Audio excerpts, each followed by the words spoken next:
Good morning and welcome to today's Broadland District Council Planning Committee meeting. I am Councillor Eleanor Laming and I will be chairing the Planning Committee meeting today. On the top table we have Peter Kerrison, Planning Officer, Phil Baum, Planning Officer, Tracy Lincoln, Development Manager, and Leah Arthurton from Democratic Services. We're not expecting a fire drill today, but if the alarm does sound, please exit the building via the fire exits, which are clearly signed in green, and assemble outside in the car park. This meeting is being live streamed. Members of the public are welcome to film proceedings as long as they're not disruptive to the conduct of the meeting. If anyone wishes to film or record this meeting, please identify yourselves now. Please can you ensure that your mobile phones and electronic devices are turned to silent? And councillors, please do not use your mobile phone while the committee is in session. We will have comfort breaks at various times throughout the meeting. If you must use your mobile phone, then please leave the room. However, you will appreciate that this could result in you not being able to vote on the matter under discussion at the time you leave the room. The order of business is set out on the agenda and all members have received a copy of the agenda, presentations and updates in advance. Public speaking is welcome, but members of the public can only speak if prior arrangements have been made in accordance with the Council's scheme of public speaking.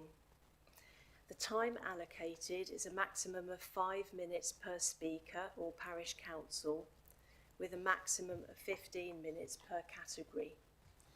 Only people who have registered to speak will be able to address the committee. The order will be as follows. The Planning Officer will present the application. Then public speakers will be asked to present their case, followed by questions from members of the committee to clarify something the speaker has said and not to invite the speaker to put further points across. The order of public speaking is parish or town council first, followed by objectors, finally supporters, such as the applicant or agent. Council members who are not members of this committee will then be invited to speak for the allotted time of a maximum of 5 minutes for each speaker, and this will be followed by questions from members of the committee. And again, these questions will only be to clarify something the speaker has said and not to invite the speaker to put further points across. And then the committee will discuss and determine the application. There is no provision at this meeting for members of the public to circulate documents or photographs. Are there any questions before I open the meeting? Thank you. So item number 1 on the agenda, are there any declarations of interest? Thank you. Councillor Hempsall. Yes, Chairman, thank you. I have a disclosable pecuniary interest in item number 3 on the schedule, number 23 South Walsham Road. I'm the property owner. I have consulted with the monitoring officer and I will remove myself to the public gallery, be here for the presentation, use my allotted speaking slot and then remove myself from the chamber while discussion and decision is taking place. Thank you. Thank you very much. And Councillor Brennan. Thank you, Madam Chairman. Regarding this first item, I have, first of all, I'm one of the ward members. I did make response to the initial consultation, which you'll see in the papers. I've also spoken to or with several objectors in the course of time, and also attended a parish council meeting where it was discussed in some detail, and I did make comments there at the same time. So with your permission, I'll leave the room for this item and then return afterwards when you finish consideration. Thank you very much. Any other declarations of interest? Councillor Vincent. Thank you, Madam Chairman. Just for clarity, clearly we all know Councillor Hempsall, but just for transparency, I've had no conversation about the application. Thank you. And I would assume that we must all declare an interest in that we know Councillor Hempsall. Yeah. But yeah, I can clarify that I've had no discussions with the councillor about the application. Has anyone else? Okay, thank you very much. Item number 2 on the agenda. Do we have any apologies for absence? Yes, Chairman. So we've got apologies from Councillor Creamy Givenloo, Councillor Orber, Councillor Clancy and Councillor Tipple.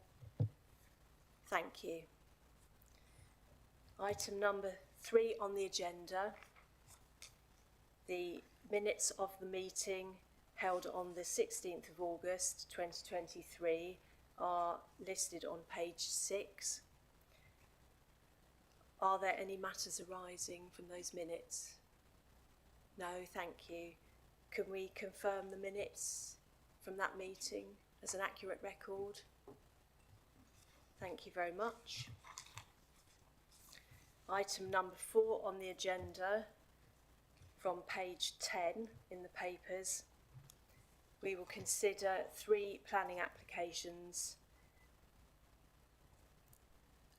in order, and on page 10 we have item number 1, that is planning reference 20230173 in the parish of Blowfield, and the site address is the Conifers, Garden Road, Blowfield. Could I ask the planning officer please to present the presentation?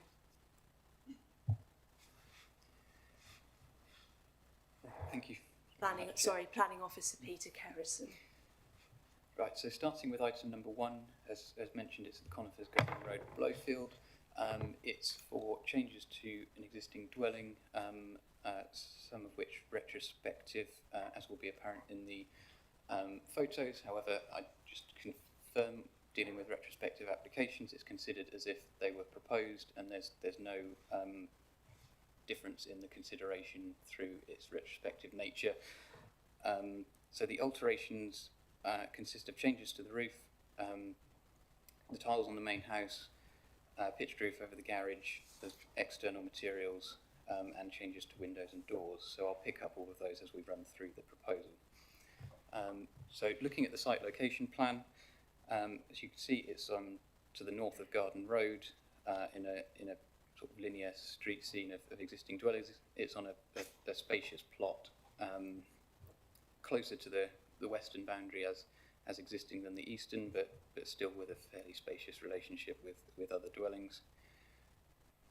Looking at the satellite image, as you can see, this highlights the nature of the settlement pattern in this area quite well. So most dwellings are set well back from the street, with fairly vegetated front verges. There's quite a range of different roof types apparent in this street scene, as you can see from the satellite image. So the dwelling prior to the development consisted of, it was 2-storey, had an existing flat roof garage on the side. So the floor plans as proposed, as you can see, we've got the first floor rear extension and the changes to the garage workshop on there, and a front projection as well. So this particular application had a previous approval on it. So the scheme in front of you here is what was approved last year. So the actual volume size of the physical additions to the dwelling predominantly have already been approved, albeit with different design details.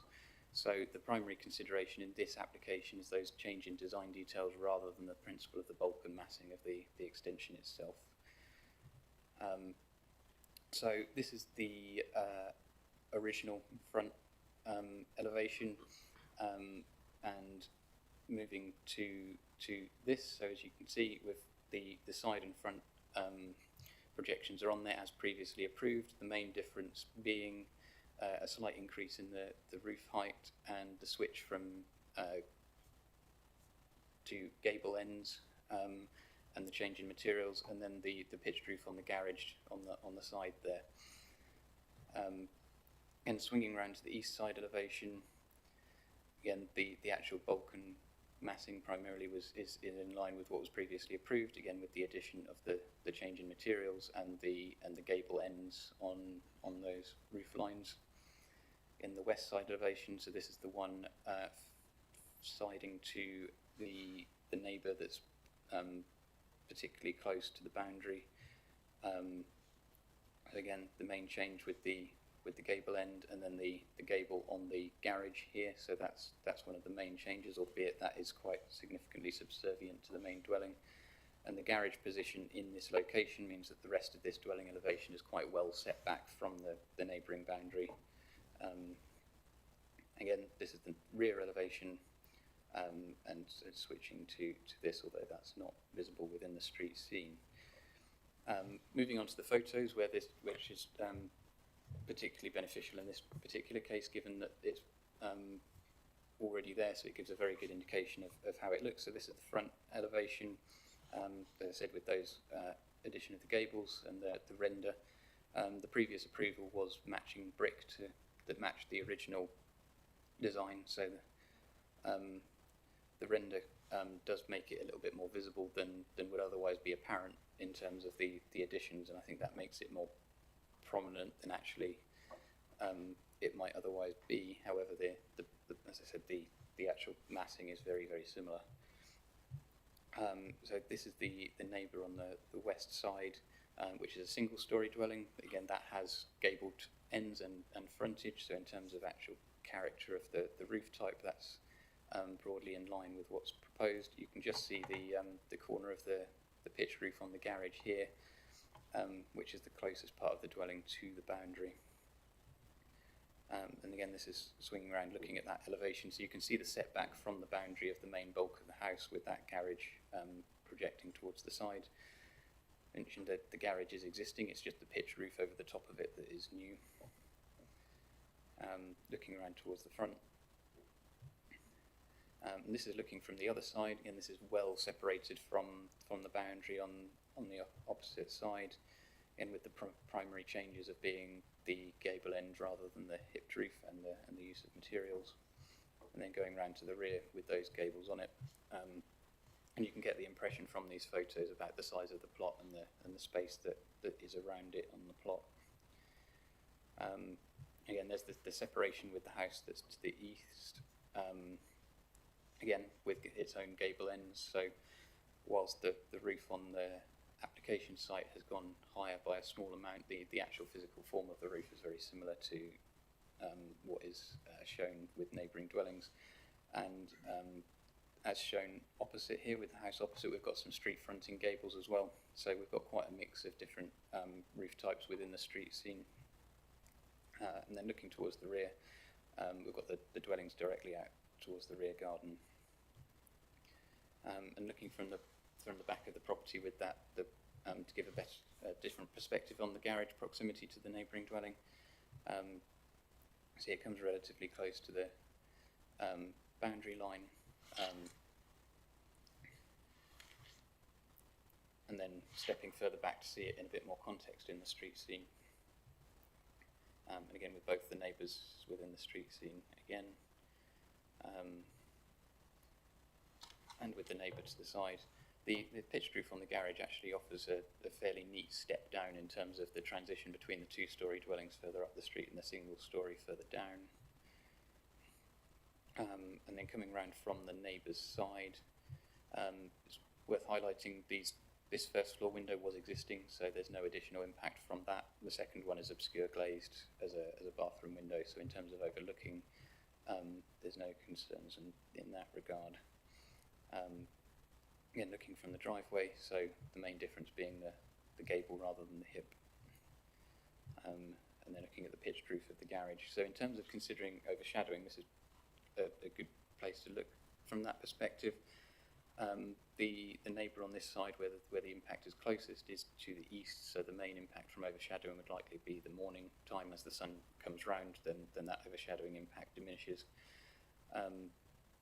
the size of the main dwelling and what was already approved is likely to have already had a level of overshadowing, so the additional impact from this garage, there will be an additional impact, but it was not considered within the recommendation that is significant enough to warrant refusal of the application in this instance because of the context of the size of the main dwelling that's sat next to it, and the separation from the main amenity space of that neighbour. Again, looking at the other side of it with the other neighbour, the separation is more than enough on that side to mitigate any potential amenity impact. I think, again, in considering the wider street scene, in terms of the actual form of the property, the gable ends are in character with the roof types that is seen along the street. It is acknowledged that the use of materials in terms of the white render does make it stand out. Again, because it's limited to that, with the roof types and the other massing generally in accordance with the street scene. Again, in terms of design, it's not considered that the impact is significant enough to warrant a reason for refusal again in this instance, and as a result, the recommendation is for approval in this case. Thank you very much. Do any committee members have questions for the planning officer? Councillor Leggett. Thank you, Chair. It may be that because I'm a little hard hearing, I didn't get the points, but I'm clarified because Councillor Brennan made 2 points particularly about I think it was 4.2. He's concerned about the overshadowing of the neighbouring property, south-facing garden to the west, and then he refers to the roof, and he says, "I see no reason why the garage should not have a gabled roof." You may have made reference to those 2 points, but I'd be glad if you'd clarify it for me, because I thought they were very positive points that he made. Yes, so I think in terms of the garage, I was sourcing probably the most appropriate photo to look at it from. Maybe that one. So the plots are oriented north-south, so the neighbour is on the west side. So in terms of the sun angle, you're going to get the overshadowing going in that direction primarily in the morning. So you're talking about a limited part of the day. So that is going to be, for example, if the neighbour was to the north of the applicant, you get overshadowing most of the day, whereas being to the west, you only get it part of the day. And also that will be limited as the sun comes up in the morning. It's at a relatively low angle, and there will be an element of overshadowing from the existing dwelling. So I think it's acknowledged that there will be additional overshadowing caused, but just that the level of that is not significant enough to justify. What was the last point you made? I think there will be additional overshadowing Yes. caused, but just the level of that is not significant enough to warrant refusing the application on, and that wouldn't stand up as a reason for refusal on its own merits. Thank you. And you're happy about the roof? He said the sloping roof. Yeah, in terms of actual character of the sloping roof, there's the gable ends are well in character in terms of the street. As I said, it stands out because of the render on it, I think, is what's making it look as if it's having a higher impact on the street scene. I think if it was in brick, you probably wouldn't notice those gables quite as much. But the render on its own, again, in terms of design and a justification for a reason for refusal, we don't think is significant enough. So the gable ends in themselves are in character with the street scene. There's lots of other examples in the street. Thank you, Chairman. Thank you for helping me with my hearing. I would be grateful if people wouldn't mind speaking up. It's my problem, but would be grateful for help. Thank you, Councillor. Have we got any more questions for the planning officer? Councillor Vincent. Thank you, Madam Chairwoman. I was going to ask about the roof height, so that question's been answered. Just picking up on the comment that's been made a couple of times about the change in materials, particularly from brick to render, which does, from the photos, make it stand out considerably in the street scene. Is there a condition that could be applied to change the colour of that render, to blend it in a bit more? Ah, that's a good. I guess theoretically, albeit in terms of design, I think it obviously has been done to tie in with the other materials used on the dwelling, so I think you'd have to be a little bit careful what you changed that colour to in terms of matching the other design elements of the dwelling. But if you consider what you can do under permitted development, particularly, you can paint a dwelling a different colour without planning permission. So I think in terms of basing a change in decision on that, it probably wouldn't hold up as being justified in this particular instance. Thank you. Do we have any more questions for the officer?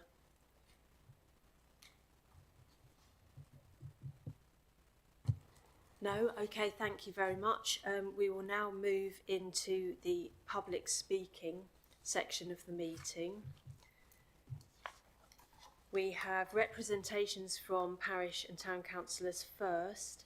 So I would like to invite Councillor Paul Newstead to speak. He is reading a statement from Blowfield Parish Council. Thank you. You have 5 minutes from when you start to speak, and we will give you notice when you've got 1 minute left.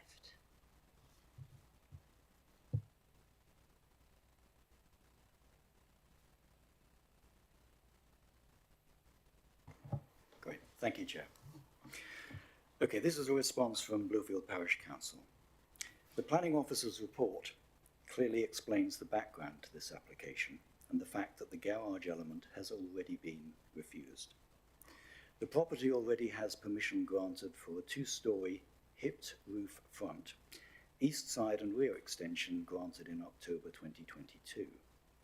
An application was made in January this year for a non-material amendment to change the hipped roofs to gable ends on the house and add a gable roof to the garage. However, the council did not consider these changes to be non-material, which meant that a full planning application was required, and the current application was subsequently submitted for consideration. The application originally included a triple bay gable roof garage to the front. However, this has been removed and was refused under a separate revised application. A subsequent application for a flat roof triple bay garage to the front has also been refused. The application was deferred from the 19th of July Planning Committee due to the new gable roof that had been constructed being higher than that of the original hipped roof, and there had been a change in the external materials. The description of the development has been changed to reflect this, and revised drawings provided. The original plans approved retained the flat roof over the existing garage, which the parish council were content with, as it didn't impact the neighbouring properties. What has been built is contrary to the original plans, which were hipped roof, and has a pitched roof with gable ends and Velux windows, which raises concerns for overlooking and overshadowing for the neighbouring property, as listed on material considerations for planning applications. This is clearly a material consideration. The original garage has been incorporated into the house. Both the district councillors at the time, Councillor Brennan and Councillor Thomas, called the application in because it was not built as specified. It has been incredibly frustrating for both the parish council and those parishioners who were under the impression that the building was being built out according to approved plans, to then have to see something else appear instead, which appears to highlight a flaw in the planning enforcement process. The parish council would like the application refused to prevent the practice of amending designs and then applying for retrospective planning permission to ratify changes from spreading further, and of course to address the material considerations raised before. That concludes the statement of Blowfield Parish Council, Chair, but my own view is that this practice of willful gaming of the planning process by a very small minority of developers who build what they like rather than what has been approved causes great upset and distress for established residents. It clearly wastes a great deal of council time. And finally, I think it makes something of a mockery of the planning and enforcement structures which we have and which are designed to protect all of our citizens. Thank you. Thank you, Councillor Newstead. Do any members of the committee have questions for Councillor Newstead?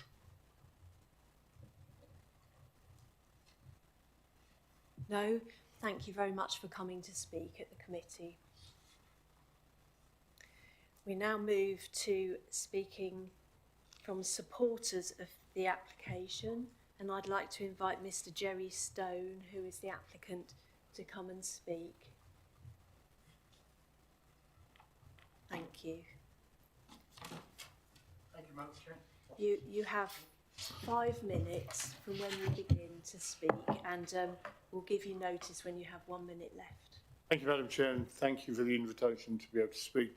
First of all, can I start by thanking the officers for all their hard work on what's not been the easiest of cases. I think we would agree on that. I'd also initially like to apologise on behalf of the developer. This isn't the ideal way of going about things, and not what we would normally, and I would normally encourage doing. And as my good friend, the councillor next to me, has said, it's not the ideal way of treating the planning system. We were rather caught out by circumstances around the new finance. This house, it was originally a house, you know, it was there before, so it is not a new dwelling, you know, it's not something that's been created, so there was overshadowing before, and I think that's quite important to understand that. It was not a very interesting house, it was a fairly box-shaped square thing with not very attractive brickwork. Unfortunately, finance costs have run away. It's currently costing £5,000 a month to finance this. You know, it's one of those things of, do you sit back and wait for the planning system to grind through and to take the risk of going bankrupt, or do you get on and do it? Well, it's not ideal, I realise that, to just do things without planning permission. We did secure an initial condition. The developer's, should we say, a little organic in the way he does things. He's rather sort of looks at things and does things and makes changes, which isn't ideal, and the planning officers have worked very hard with us to deal with those amendments, and I would apologise to the parish council because it's not ideal the way we've done things. The render, just a couple of points to pick up. The rendering, it's very difficult to match bricks, especially when it was not a very attractive brick before, and it makes it very difficult. The introduction of render also allows a much greater level of insulation, you know, so it's a much higher insulation value on the property now by being able to render it and apply external insulation to it. And I think you will see a lot more.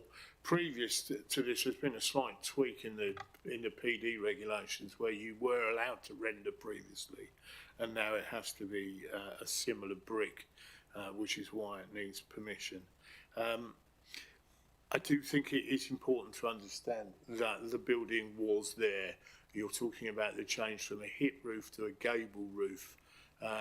So in terms of, as the officer said, in terms of overshadowing, you know, there's a very good separation. There's effectively a garage and then another garage before the neighbour. So in terms of overshadowing, it really is. There may be a minuscule amount, but it really is very small. Just a couple of extra things. The Velux windows would be permitted development in my understanding, and also the garage, as it was an integral garage, would have been permitted development. While I understand the point that the council has very eloquently made about the system and the appeared exploitation of the system, that's certainly not the intention here, and it wasn't. There is nothing in planning law that says that you can't do something without planning permission. And I think that's important to understand. That's what the legislation says, and we have to work, all of us have to work within that legislation. There is nothing, you just take the risk. that if you don't do it with planning permission, then it becomes refused, and you lose it. Appeal, that you will have to undo that. But to sum up, the white render may not be to everybody's taste, but it does add, and it is the modern look that many people are looking for. It's a good building. It's well insulated. It brings a modern dwelling, to the market of what was a really plain Jane, boring building before. And it's important to have nice houses for people to buy in Norwich, in the area, because it does encourage people to come in for business. So I would support and urge you please to follow the officer's recommendation. And again, I thank the officers because it has been rather difficult, and they've been very patient with us, and I would thank them for their hard work. Thank you very much, Mr. Chairman. Thank you very much. Do any committee members have questions for Mr. Stone? Councillor Vincent. Thank you, Madam Chairwoman.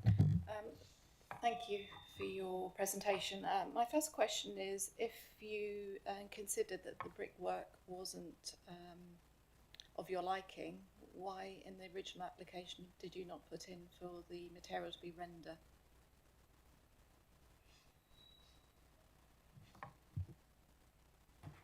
That's a very relevant question. What we found was we couldn't get the bricks to match it, that they just weren't available after we'd made the application. Unfortunately, bricks are an issue at the moment. I don't know if you know this, but there's a big problem with supply in the industry, so it was quite difficult to get.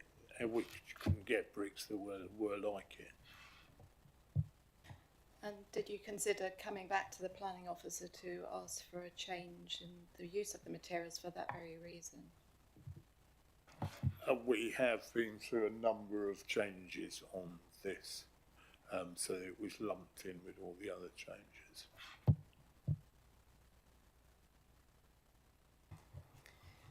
Thank you. Do we have any more questions for our speaker?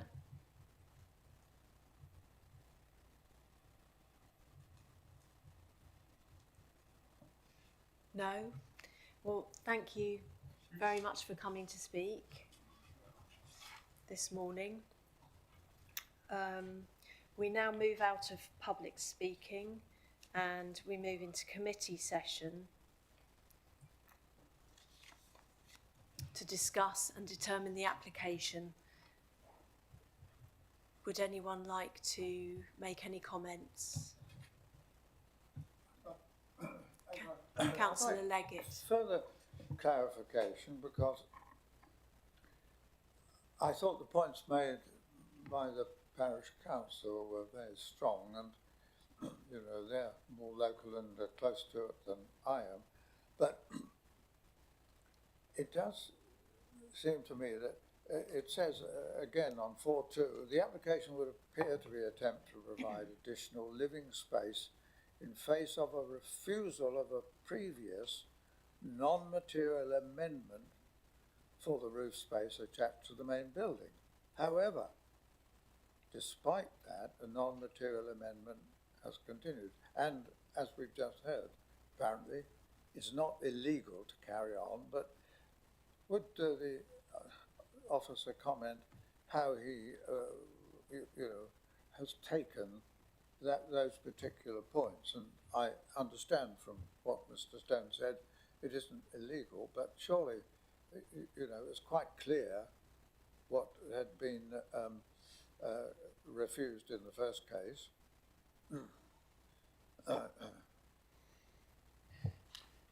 I think for clarification, when changes are made to a property, sometimes a non-material amendment is appropriate, and I think in this particular case that was what was submitted first. Where items are considered to be more material, then a full planning application is required, and I think in this case it was just over that balance. So the agent applicant has done what was requested by the council and submitted the full application, which is before us now, in order to pick up those changes.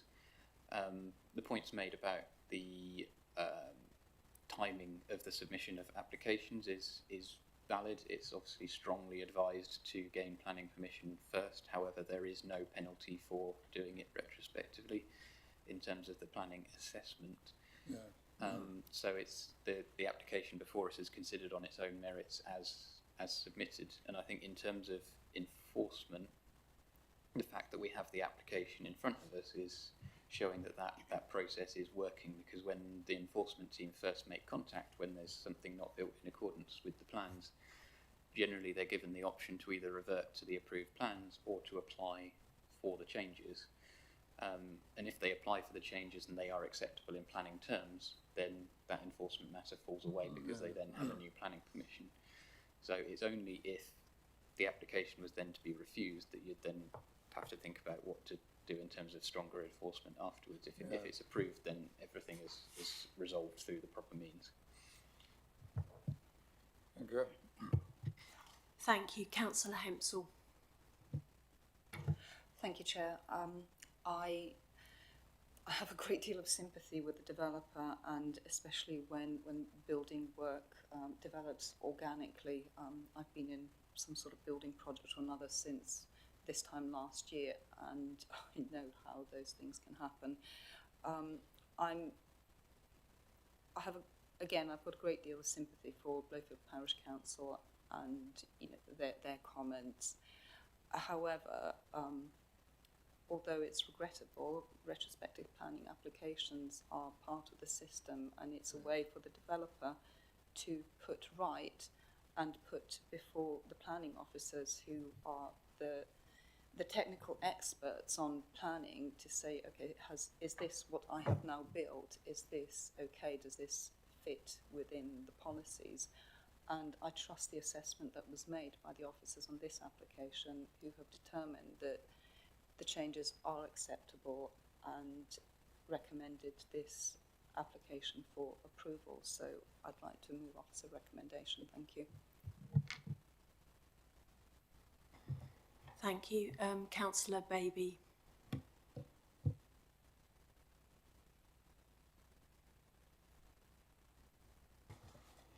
Thank you. Do we have Councillor Mia? Would you like to say anything? I do have some comments to make before we move to the proposal. I have to say I'm not comfortable with developments that have not proceeded in accordance with the approved plans. But as Councillor Hempsall has said, and the planning officer has said, it's not a policy reason to refuse an application. However, I did go to have a look at this property, and although the area of space taken up by the property has stuck to the approved plans, I would say there's been a significant increase in the roof height, and in particular the roof height of the garage. I would say that, in my view, the neighbours on the eastern side may be slightly overshadowed, but it wouldn't be significant. But for the neighbours on the western side, the extended height of the garage, I think, will overshadow that property. And my view on the street scene, having gone to the road and looked at other properties, is there's quite a significant difference in the materials used on this property compared with other properties which neighbour the property and those on the other side of the road. So I have to say I was concerned about the design. In terms of applying policy GC4, requiring a high design standard and having an impact on the character and the appearance of the area, I would say that this property has had quite a significant impact on the character of the area, and that it is detrimental on balance. But that's my view on this application. But I see, would anyone like to make any more comments before we move to the recommendation? Councillor Vincent. Thank you, Madam Chairwoman. I too have concerns that the development hasn't been constructed in line with the approved plan and application, and given that the developer has come back on more than one occasion to try and amend those plans without success, I find this even more troubling, that what we have that's been built isn't in accordance with the plan and application that was approved. I have one question going back to the use of materials. Again, for me, it's the impact on the neighbour on the western side and also the impact on the street scene. Yes. It's clearly the most prominent building currently. Two questions linked with the change, one in terms of the roof height and the other in terms of materials. In the conversations between the developer and the planning officer, would that have been deemed a material planning? My reading is a material change, hence it's come to the planning committee. It's very difficult when it's retrospective to look back to think what would happen had it come previously. But my understanding is had it not been built, it would have been a material change and would have come before us. Is that correct? So, to clarify, you mean if they were applied to change the ridge height before? Yes, it would be the same application type as we have now if it was done before it was completed. The render, I think, on a whole property when it wasn't rendered before would also be a material change. As I said, it's not unusual when changes are happened for conversations to happen between the council and applicants' agents as to the most appropriate application type to have. Sometimes the non-material amendment process is the most appropriate, sometimes it's not. There isn't actually a written definition of what's non-material and what's not. It is a matter of judgment on behalf of the local planning authority. So it wasn't, the submission of the non-material amendment wasn't necessarily the wrong thing to do. It was just on that discussion, it was decided that it was material enough to need a full planning permission in this instance rather than go through that process. So if, particularly because a non-material amendment doesn't go out for consultation, so really if there's something that is within the interest of a neighbour or parish or highways or something, another consultee, that's normally the trigger for us saying it is material and it needs to come back through the process just so we can have that other consultation and make people aware of it and have that input and do the full process. Could I just come back on that? Yes, I Councillor think, Vincent. thank you. I think where I'm troubled by this is that when the application came back earlier to say it was a change of the gables from the hips to what we see now, I'm not reading that at that point was there a change to increase the roof height as well as changing the hip to what it is now. Am I mistaken?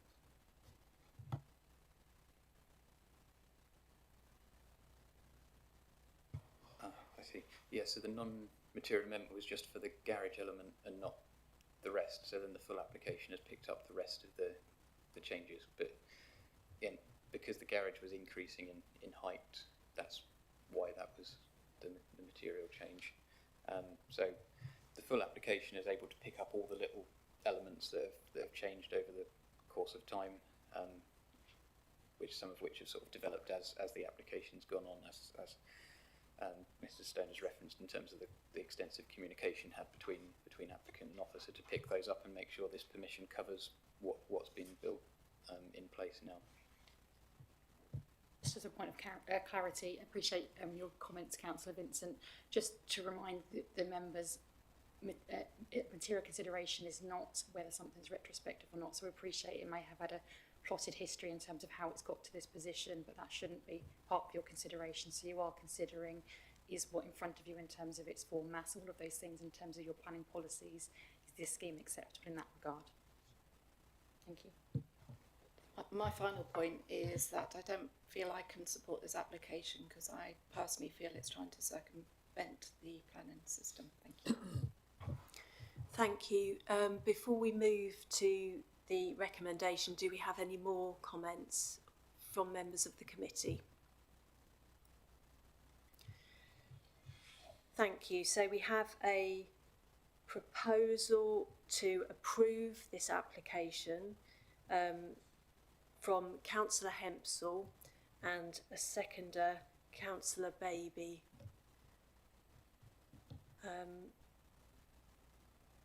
Those in favour of approving this planning application, please raise your hands. So that's, sorry, 3 in favour, Chair. And those in favour of refusing this planning application, please raise your hands. And that's 3 against, Chair. So casting vote as Chairman. Thank you. So as a casting vote, I'd like to refuse this application. Thank you. So that's refused, Chairman. 3-4 refusal. So if we can have reasons for refusal from committee members that are seeking to refuse that, in terms of your planning reasons for doing so. So I would suggest that the planning reasons for refusing this application are that it does not meet policy GC4 to provide a high standard of design in Broadland, and also it doesn't meet policy JCS2, promoting good design, because the materials used are significantly different from the surrounding properties to create a major difference in the street scene. And in addition, I'd like to suggest to committee that another reason is the extension of, well, the high roof, particularly on the garage of the house, will create significant overshadowing for the neighbours on the western side of the property. Do any other members of the committee have any comments? I think you summed it up.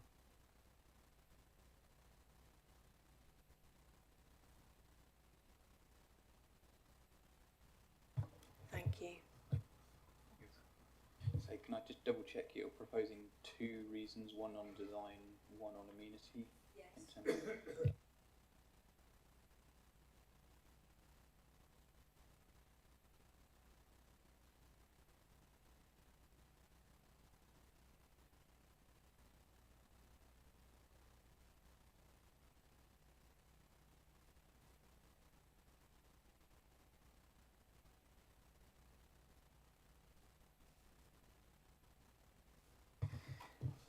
Thank you. So we now go to another vote of the committee to determine whether the committee is happy with those reasons for refusal. So could you raise your hand, please, if you are happy with that reason, for those reasons for refusing this planning application? All those in favour, raise their hands. That's 3 in favour, Chair. All those against? 3 against, Chair, again, so you have to use your casting vote. Thank you. So my casting vote is that I am happy with those reasons for refusal. Thank you. So that's been refused, Chairman. Thank you. So yes, I can confirm that this planning application has been refused for approval.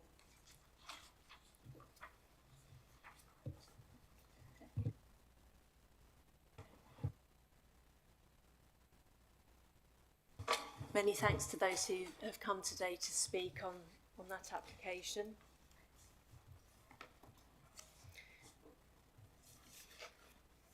We now move to item number 2 on the agenda.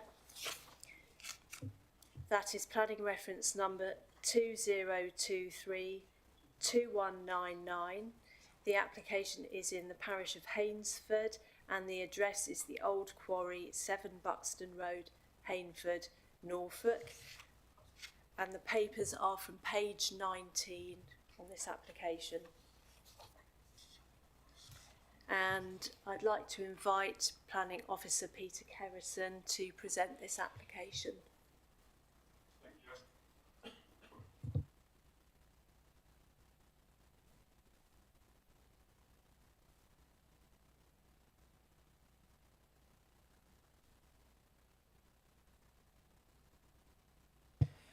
So, thank you very much.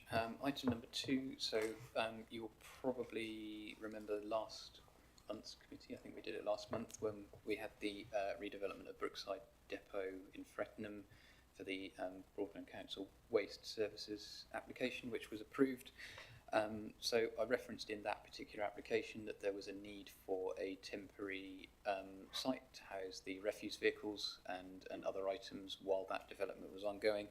And that is the application we now have before us on this item. So as I referenced in that previous application, you've got the existing depot down here off of Buxton Road, and then rather conveniently close actually, we've got a former quarry site on the other side of the road, a little bit further north. This particular site has some existing concrete hard standing, so that allows for its use without any physical changes to the application site in terms of permanent works. In terms of considering the impact of this use, it's going to be purely temporary, tied to uses from the depot site only, and no other uses other than those connected to it, and that period being for 18 months, just to allow the construction process of the depot site to be undertaken whilst not disrupting the waste services provided by the council and their contractors. So in terms of the site constraints, we've got a few residential dwellings scattered around the outside. Most of them are fairly well separated, both by physical distance and in terms of boundary treatments on the site. There's also some neighbouring businesses which occupy another portion of that former quarry and some of the former buildings on there, and they are immediately south of the application site. And obviously in terms of vehicle routing, aside from the ever so slight difference in terms of where they turn off the road, the primary vehicle routes accessing this will be broadly the same as accessing the main depot. So in terms of highway impacts, there's not really much of a change. So again, bringing it onto this satellite image, you can clearly see within the red line of the quarry site to the north, that area of hard standing to accommodate the vehicles, and the existing quarry site, and I've highlighted the neighbouring dwellings and businesses on there as well, just for context. And a zoomed out view just to show how close they are in terms of proximity to nearby settlements. So looking at how the site is going to be used, in blue on this plan we've got the parking for the refuse vehicles themselves, then in purple staff parking, and then you've got the ancillary buildings which are in the form of porta cabins which can be placed on the site and then removed in terms of staff facilities, etc. And then the bin storage area referenced at the top as for storage of new and used wheelie bins and that sort of thing that are distributed to customers. So those services directly replicate the parking and storage that's on the existing site, just so that the vehicles can be moved out of the way and don't get in the way of the construction activities. In terms of the cabins, they are what they are, I guess. They're functional, temporary, very modest in size. In terms of looking at the application site, as you would imagine for a quarry, it's actually already set up in terms of access for HGVs coming in and out, already to hard standing, good visibility displays. The access goes behind where I've parked there, and through the gate. So if I come back, the access to the businesses is straight on, so then the access to this particular site is off to the side once you get through the main gates. You continue down the drive, and then you've got the area of hard standing at the bottom. You can see it is sort of sunk into the ground somewhat, which will also help in terms of mitigating any potential noise leaving the site. Very well vegetated boundaries. The building in the corner here is disused and is not proposed for any use as part of this application. This is the approximate location of where the porta cabins are going, and behind those conifers there is where the neighbouring businesses are situated. There is a comment from the neighbouring businesses online just to support, because having extra activity on site actually will help their security and general use of the site. And this is looking from the site back up towards the access. So again, just highlighting how well concealed this site actually is. So a relatively simple plan, as I said, proposed to be temporary for 18 months, purely just for the uses outlined on this plan, tied to the depot, so not for use for any other purpose other than those displaced uses from the depot site. And therefore the application is recommended for approval. Thank you very much for that presentation. Do any members of the committee have any questions for the planning officer?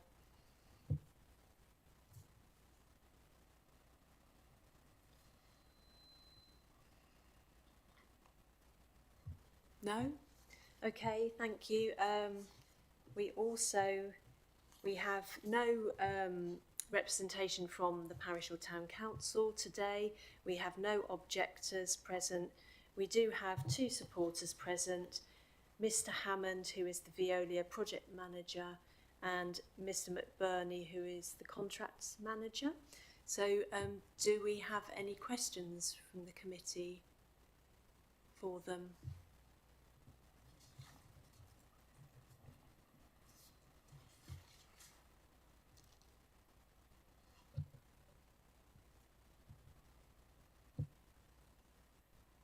No, none, no questions at all. Okay, thank you. Well, we move out of. Oh, sorry, Councillor Hensel.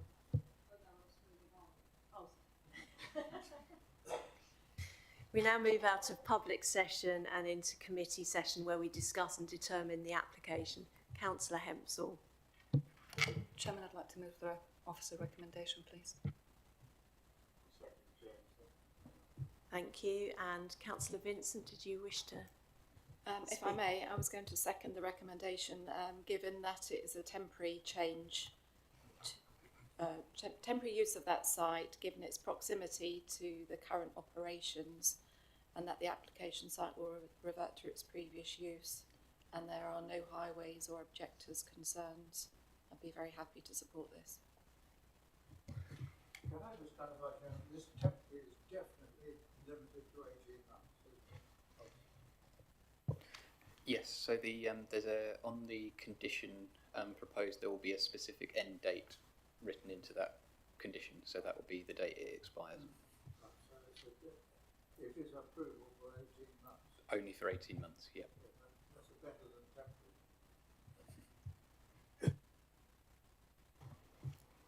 Thank you. So just to sum up, this application supports a previous application which has been approved to redevelop and improve the Brookside Waste Depot at Frettenham. It is outside the settlement limit, but this is only a temporary application and the land will revert to its previous use. And so we do have a proposer. Councillor Hempsall has proposed that we approve this application, and Councillor Vincent has seconded this application. Oh, sorry, I do apologise. Councillor Brennan seconded this application. Thank you. So all those who are in favour of supporting this application for approval, please raise your hands. That's unanimous, Chairman, for approval. Thank you very much. So I'd like to confirm that this application has been approved. Thank you for attending.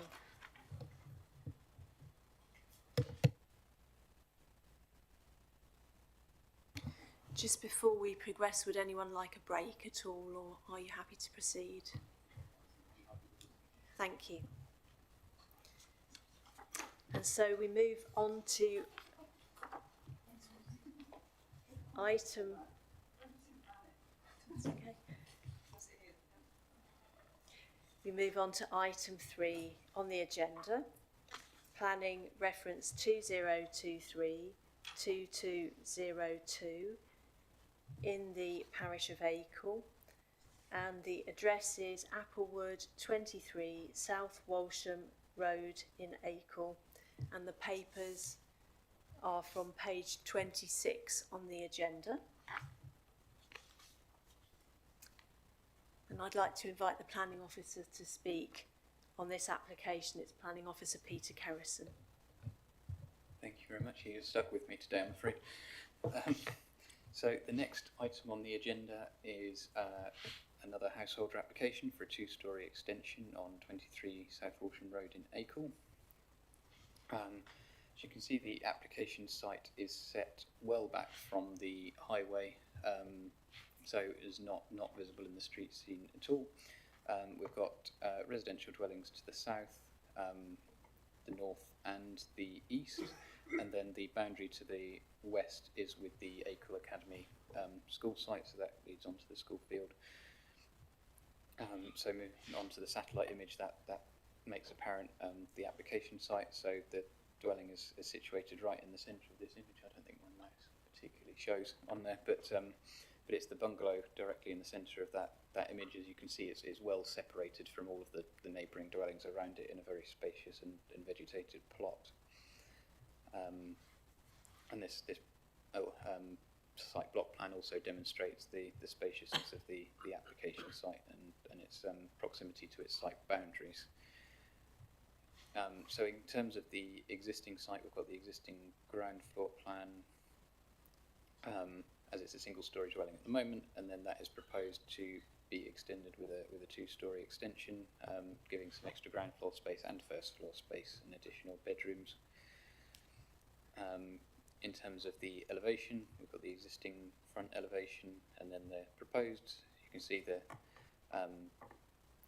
main body of the dwellings remaining single storey with the two-storey element going on the side there. Again, the existing south and then the proposed. So retaining existing materials on the ground floor and then with some different materials on the first floor. Again, on the west side. And the west side includes the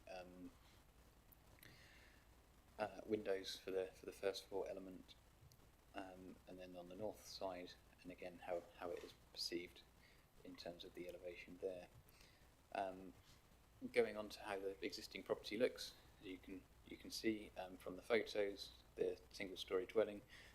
Sufficient parking, so in terms of the additional bedrooms, there's more than enough parking there to accommodate any additional parking requirement. And moving around the dwelling, so looking back towards the driveway from the north, as you can see that the boundaries are very well vegetated, lots of mature trees, and a big separation distance from neighbouring dwellings. And so the two-storey element is going on the element on the left-hand side of this image, the bit that's currently shorter. So that's where the extension is proposed for, and this is the end elevation where that is going. Again, looking from the wider view from further down the garden, and the view of the west elevation, and the existing garage. Moving around the other isolated boundaries, again very well vegetated. You can't really perceive the neighbouring dwellings at all from inside the site, other than in very limited locations. Only a very slight view of the neighbouring dwellings to the south, looking from this angle, and again from there, and then rotating around the site. So the first floor windows are looking towards the academy side, so away from any existing residential boundaries. Again, that's towards the academy, and even the boundary with that one is well screened at present. And moving back to looking at the front of the dwelling. So in terms of its consideration, obviously it is getting larger and taller, and there is some introduction of different materials on that first floor, albeit retaining the existing around the ground floor elements. In the context of not being visible in the street scene at all and having very limited visibility towards neighbours, it's not considered there's any significant impact in terms of overlooking or overshadowing in this instance. As a result of this proposal, the parking is more than adequate for what's required. So the recommendation is for approval. Thank you very much for the presentation. Do any committee members have questions for the officer? Councillor Vincent. Thank you, Madam Chairman. Two questions, if I may. One of the considerations, or one of the references you said about change in materials. I'm mindful of the conversation earlier in this meeting, and I just want to double check that the planning officer is comfortable with those materials. I'm reading in paragraph 5.4 that it's considered that it fits in well and complements a natural landscaping, but I just want to check my understanding of that. Yeah, so I think if you're looking at how this one is viewed in comparison to the other one, although every application on its own merit, so we shouldn't really be drawing direct comparisons, but this is very much sat in a plot away from the street scene, and because of the boundaries and the distances towards those boundaries, it's very much seen in isolation in its own context. So in terms of the design of this particular dwelling, there isn't too much in its immediate environs that you can fit it in with. So in terms of the reference that you say from the report, the use of the materials proposed here, and it was weatherboarding. Yeah. So weatherboarding materials, in terms of sat in a well vegetated, secluded plot, is in context with that is acceptable. Thank you. Any more questions for the officer? No? Okay, thank you. We'll move now into the public speaking session. We have no representations from parish or town council, no objectors registered to speak, but one supporter who is the applicant, Lana Hempsall. You have 5 minutes to speak in support of the application from when you start, and we'll give you notice when you've got 1 minute left. Thank you. Thank you, Chairman. I'm just here really because I was at Planning Committee anyway, and I thought I might as well sit here and answer any questions that committee members might have. We became owners of this property some months ago now, and it's been at the bottom of my garden for, well, since we moved there. And I guess our ambition has always been to sort of turn this fairly modest little bungalow into a family home because the plot is large. There's parking for about 12 cars. Not that highways would necessarily want me to expand it that much. In terms of the materials, Councillor Vincent, we, as was noticed, it's really difficult when you build extensions to match brick, and the building material used for this house is a very specific type of brick that was manufactured during a specific period in our history, and will be almost impossible to match in grain and in colour. So we've chosen to go for weatherboarding cladding material, which will give additional insulation and won't make the house look like a Frankenstein monster that's been stitched together from different eras. And I guess on that note, I'll conclude. If there's any questions, I'm really happy to answer. Thank you. Thank you very much for coming to speak. Do we have any questions? No? Thank you very much. We'll now move out of public speaking and into committee session where we discuss and determine the application. Would anyone like to speak? Yes, Councillor Baby.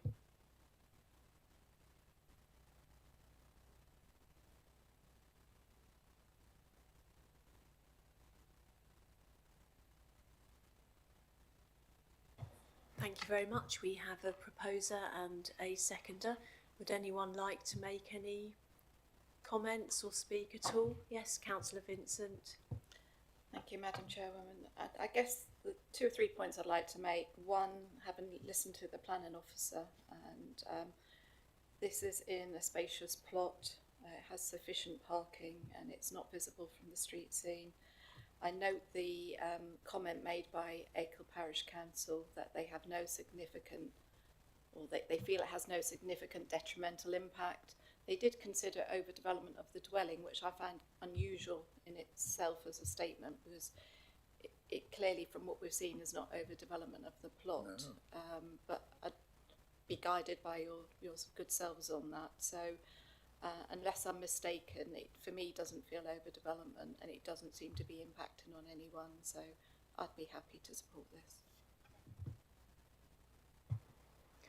Thank you very much. And yes, I'd like to add that yes, we have in this plan an increase in the size and the form of the dwelling, but I can see there'd be no adverse impact on neighbours or the surrounding landscape, and the design quality is acceptable.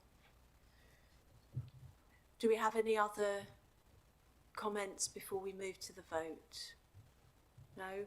So we have a proposal to approve this planning application from Councillor Baby.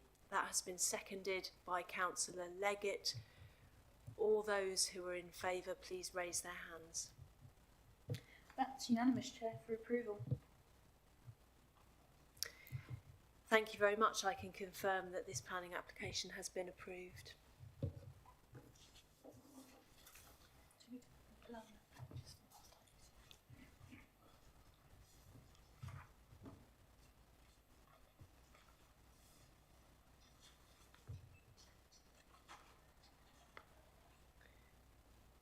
And we now move to item 5 on the agenda, which is to look at planning appeals for information, and they are listed from page 31.